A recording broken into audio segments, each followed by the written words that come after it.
আসসালামু আলাইকুম। এটি আমাদের ধুন্দল গাছের বাগান। আপনারা দেখতেই পাচ্ছেন ধুন্দল গাছে অনেক ফুল এসেছে এবং সেই সাথে ধুন্দলও ধরেছে। প্রায় প্রতিটি ফুলেই ধুন্দল হওয়ার সম্ভাবনা আছে ইনশাল্লাহ। এটি চতুর্দিকে বাঁশ দেয়া এবং বাঁশের উপরে নেট দেওয়া হয়েছে। এটি আমাদের বাড়ির পাশের রাস্তা। একদিকে চলে গেল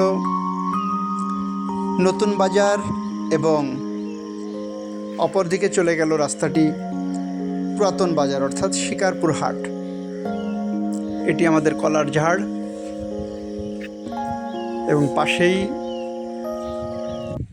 দেখতে পাচ্ছেন সবুজে ঘেরা পাটের ক্ষেত।